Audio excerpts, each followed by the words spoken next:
بسم الله الرحمن الرحيم قل يا عبادي الذين أسرفوا على أنفسهم لا تقنطوا من رحمة الله إن الله يغفر الذنوب جميعا إنه هو الغفور الرحيم. அல்லாஹ் ரப்பல் ஆலமீன் எவ்வளவு பெரிய மன்னிப்பாளன் என்பதை பற்றி தொடர்ந்து சில நாட்களாக உங்களுக்கு முன்னால் விளக்கங்கள் சொல்லப்பட்டு கொண்டு இருக்கின்றன. அந்த தொடரிலே இன்ஷா அல்லாஹ் இன்னைக்கு ஒரு சில விளக்கங்கள் உங்களுக்கு முன்னால். ஹஜ்ரத் உமர் இப்னு கத்தாப் ரலியல்லாஹு தஆலா அன்ஹு அவர்களினுடைய ஹதீஸிலே இருக்கிறது, எந்த மக்கள் தன்னுடைய பலகீனத்தின் காரணத்தினால் காஃபிர்களுடைய கஷ்டங்களை தாங்க முடியாமல் தன்னுடைய தீனை விட்டுவிடுகிறார்களோ அவர்களை பற்றி நாமெல்லாம் பேசிக்கொண்டிருந்தது என்ன அப்படின்னு சொன்னால், அல்லாஹ் அவர்களுடைய நன்மைகளை அழித்து விட்டான், இனி அவர்களுடைய தௌபா கபூலாகாது, அப்படிதான் நாம் பேசிக்கொண்டு இருந்தோம். ஏனென்றால் அவர்கள் அல்லாஹ்வுடைய தீனை விட்டுவிட்டு அவர்கள் காஃபிராக மாறிவிட்டார்கள். அவர்கள் காஃபிர்களுடைய அந்த கஷ்டத்தை அவர்கள் தாங்கி இருக்க வேண்டும், இப்படியெல்லாம் நாம் பேசிக்கொண்டு இருந்தோம். எப்பொழுது பெருமானார் ஸல்லல்லாஹு அலைஹி வஸல்லம் அவர்கள் மதீனா முனவ்வராவுக்கு வருகை தந்தார்களோ அப்பொழுது அல்லாஹ் ரப்பல் ஆலமீன் நாம் பேசிக்கொண்டு இருந்த அந்த கருத்துக்கள் எல்லாம் அது தவறான கருத்துக்கள் அப்படிங்கிறத அல்லாஹ் இந்த ஆயத்தின் மூலமாக புரிய வைத்தான். குல் யா இபாதி அல்லதீன அஸ்ரஃபு அலா அன்ஃபுஸிஹிம் லா தக்னது மின் ரஹ்மத்தில்லாஹ் இன்னல்லாஹ யக்ஃபிரு ذுனூப ஜமீஆ. அப்படியே அந்த லா தஷ்உரூன் வரையிலும் உண்டான ஆயத்துக்கள் இறங்கியது. அதாவது ஒருவன் காஃபிர்கள் கொடுக்கிற கஷ்டத்தை தாங்க முடியாமல் அவன் தீனை விட்டுவிட்டாலும் கூட அவன் மறுபடியும் தௌபா செய்து ஹக்கான தீனை விளங்கி அவன் இஸ்லாத்திலே வந்தால் அவனுடைய இஸ்லாமும் ஏற்றுக்கொள்ளப்படும். இதை இந்த ஆயத்து நமக்கு புரிய வைத்தது அப்படின்னு சொல்லி ஹஜ்ரத் உமர் இப்னு கத்தாப் ரலியல்லாஹு தஆலா அன்ஹு அவர்கள் கூறுகிறார்கள். ஹஜ்ரத் உமர் ரலியல்லாஹு அன்ஹு அவர்கள் கூறினார்கள், நான் என்னுடைய கையால் இந்த ஆயத்தை எழுதினேன். ஹிஷாம் இப்னு ஆஸ் இடத்துல இந்த ஆயத்தை நான் அனுப்பினேன். அப்போ ஹிஷாம் இப்னு ஆஸ் இருக்கிறாரே, அவர் கூறினார், நான் இந்த ஆயத்து வரும்போது நான் ஜீத்துவாவிலே இருந்தேன். நான் இந்த ஆயத்தை திருப்பி திருப்பி படித்தேன், அதில் நான் கவனம் செலுத்தினேன். ஆனால் இந்த ஆயத்தினுடைய அசலான நோக்கம் என்ன அப்படிங்கிறது என்னுடைய சிந்தனையிலே வரவில்லை. ஸோ நான் அல்லாஹ் தஆலா இடத்திலே துஆ செய்தேன், இறைவா இந்த ஆயத்துடைய கருத்துக்களை எனக்கு புரிய வைப்பாயாக. இந்த ஆயத்து என் பக்கமாக ஏன் அனுப்பப்பட்டது, அதனுடைய சரியான நோக்கத்தை எனக்கு நீ புரிய வைப்பாயாக அப்படின்னு சொல்லி அல்லாஹ் கிட்ட நான் துஆ செஞ்சேன். ஸோ அல்லாஹ் ரப்பல் ஆலமீன் என்னுடைய உள்ளத்திலே அல்லாஹ் போட்டான், இந்த ஆயத்துக்கள் நம் விஷயமாகத்தான் இறங்கியது. நம்ம இவ்வளோ காலமாக நாம் நினைத்து கொண்டு இருந்தோம், இந்த மாதிரி இஸ்லாத்தை விட்டு சென்றவர்களுடைய தௌபா கபூலாகாது, அவங்களுக்கெல்லாம் மன்னிப்பே கிடையாது அப்படின்னு சொல்லி நாம் நினைத்து கொண்டு இருந்தோம். ஆனால் அப்படி இல்லை. அவர்களும் தௌபா செய்தால், அல்லாஹுவை விளங்கி கொண்டால் அவர்களுக்கும் மன்னிப்பு உண்டு. ஸோ அது சம்பந்தமாக தான் இந்த ஆயத்தை இறங்கியது. உடனே நான் என்ன பண்ணேன், திரும்பினேன், என்னுடைய ஒட்டகத்தை எடுத்தேன், சவாரியிலே உட்கார்ந்தேன், நேராக மதீனாவுக்கு ஓட்டினேன் அந்த ஒட்டகத்தை. ரசூலுல்லாஹ் ஸல்லல்லாஹு அலைஹி வஸல்லமுடைய சன்னிதானத்திற்கு வந்து சேர்ந்தேன் அப்படின்னு ஹிஷாம் இப்னு ஆஸ் அவர்கள் கூறுகிறார்கள். சீரத் இப்னு இஸ்ஹாக்கில் இந்த செய்தி பதிவு செய்யப்பட்டிருக்கிறது. ஸோ அல்லாஹ் ரப்பல் ஆலமீன் குல் யா இபாதி அல்லதீன அஸ்ரஃபு என்ற அந்த ஆயத்தில் அடியார்கள் நிராசை அடைய வேண்டாம், அல்லாஹ் மிகவும் மன்னிக்கக்கூடியவன் என்பதை அல்லாஹ் சொல்லிவிட்டு அல்லாஹ் ரப்பல் ஆலமீன் அடுத்து அல்லாஹ் தஆலா கட்டளை இடுகின்றான், ஆர்வப்படுத்துகின்றான். தௌபாவின் பக்கமாகவும் நல்ல அமலின் பக்கமாகவும் முன்னேறுங்கள். அல்லாஹ் கிட்ட தௌபா செய்யுங்க, நல்ல அமல்களை செய்யுங்கள். நல்ல அமல்கள் செய்யும் விஷயத்திலே தாமதிக்காதீர்கள். அல்லாஹ்வுடைய வேதனை வருவதற்கு முன்னாலே தௌபா செய்திடுங்க, நல்ல அமல்களை செய்திடுங்க அப்படின்னு அல்லாஹ் சொல்றான். வஅனீபு இலா ரப்பிக்கும் வஅஸ்லிமு லஹு மின் கப்லி அன் யாத்தியகுமுல் அஸாபு சும்ம லா துன்ஸரூன் வத்தபிஉ அஹ்ஸன மா உன்ஸில இலைக்கும் மின் ரப்பிக்கும் மின் கப்லி அன் யாத்தியகுமுல் அஸாப் பக்தத்தன் வ அன்தும் லா தஷ்ஊரூன். நீங்கள் உணரா நிலையிலே திடீரென்று வேதனை உங்களுக்கு வருவதற்கு முன்னால் உங்களுடைய இறைவன் புறத்திலே இருந்து உங்களுக்கு அருளப்பட்டதில் அழகானவற்றை அதை நீங்கள் பின்பற்றுங்க அப்படின்னு சொல்லி, இப்படி அல்லாஹ் ரப்பல் ஆலமீன் அல்லாஹ் தஆலா இருக்கிறானே அல்லாஹ் கூறி காட்டுகின்றான். அல்லாஹ்வுடைய வேதனை வந்து விட்டது அப்படின்னு சொன்னால் அதுக்கப்புறம் எவனும் உதவி செய்ய முடியாது.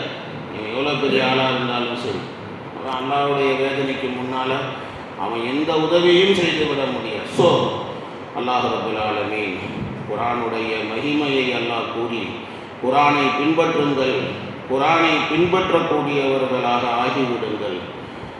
அல்லாஹ்வுடைய வேதனை எப்போ வேண்டுமானாலும் வரும், அது உங்களுக்கு தெரியவே தெரியாது. ஆனால் அல்லாஹ்வுடைய வேதனை வந்துவிடும்.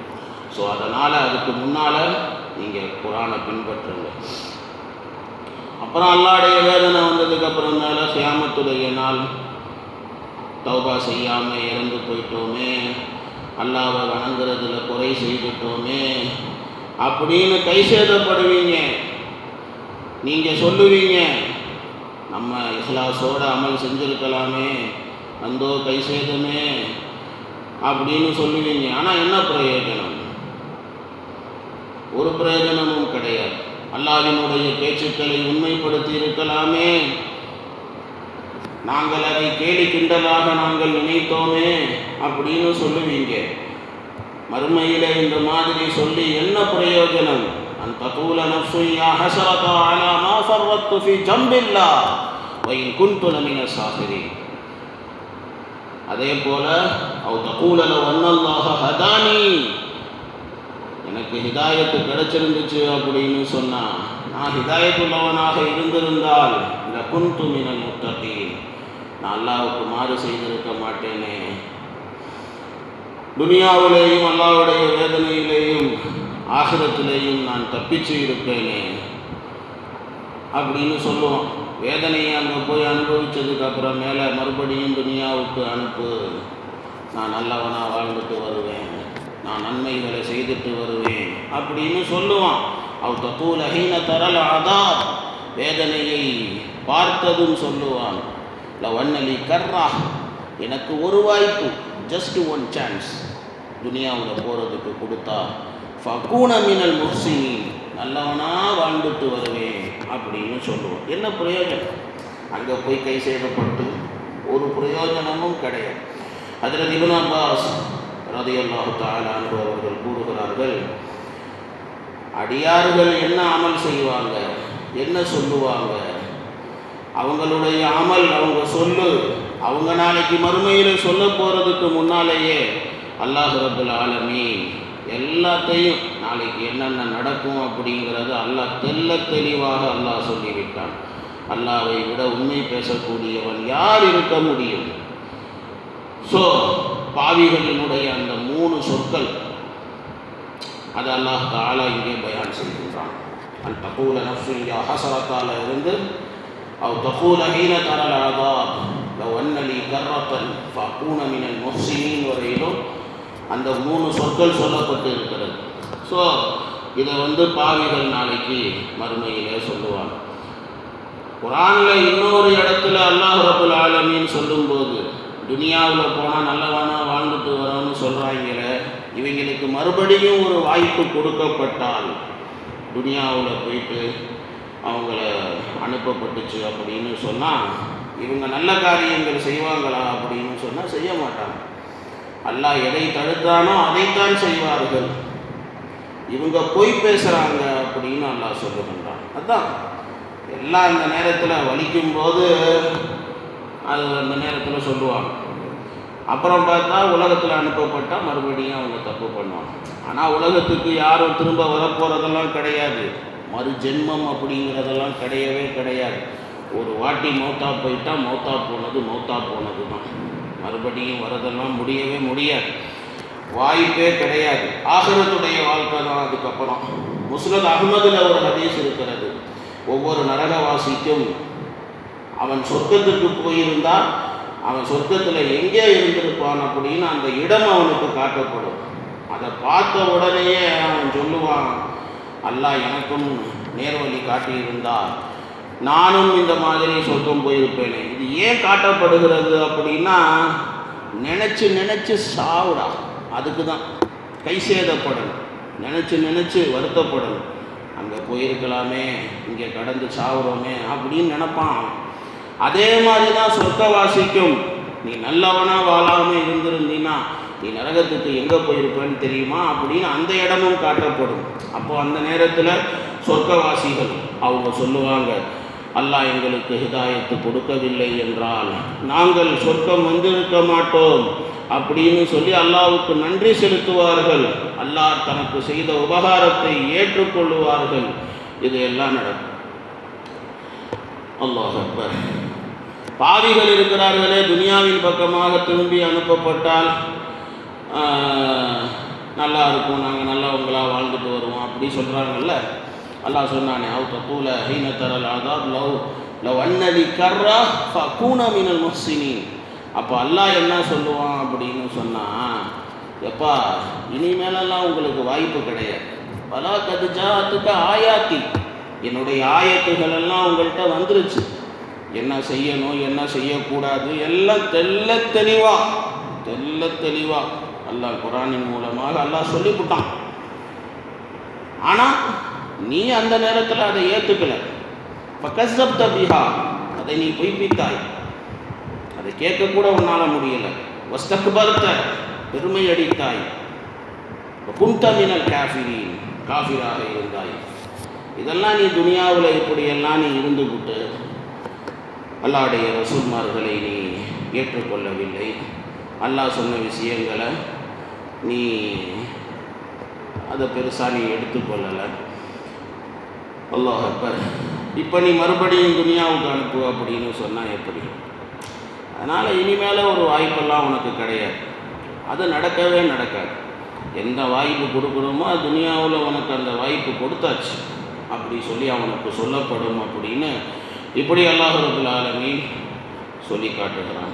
பிறகு அல்லாஹ் தஆலா வயௌமல் கியாமா தரல்லதீன கதபு அலல்லாஹி வஜூஹுஹும் முஸ்வத்தா அலைஸ ஃபீ ஜஹன்னம மஸூவல் லில் முத்தகப்பிரீன். அந்த ஆயத்தில் பெருமை பிடித்தவர்கள் நரகவாதிகள் அப்படிங்கிற விஷயத்தை அல்லாஹ் தஆலா கூறுவான். அது நாளைக்கு இன்ஷா அல்லாஹ் பார்க்கலாம். பெருமைப்படக்கூடாது. பெருமைங்கிறது அல்லாஹ்வுக்கு சொந்தமான விஷயம். பெருமைப்படுவதற்கு மனிதனிடத்தில் ஒன்றுமே கிடையாது. மனிதன் தன்னை பற்றி நினைத்து பார்த்தால் தெரியும் நம்மக்கிட்ட என்ன இருக்குது அப்படின்னு. பெருமைப்படுற அளவுக்கு நம்மக்கிட்ட எதுவுமே கிடையாது.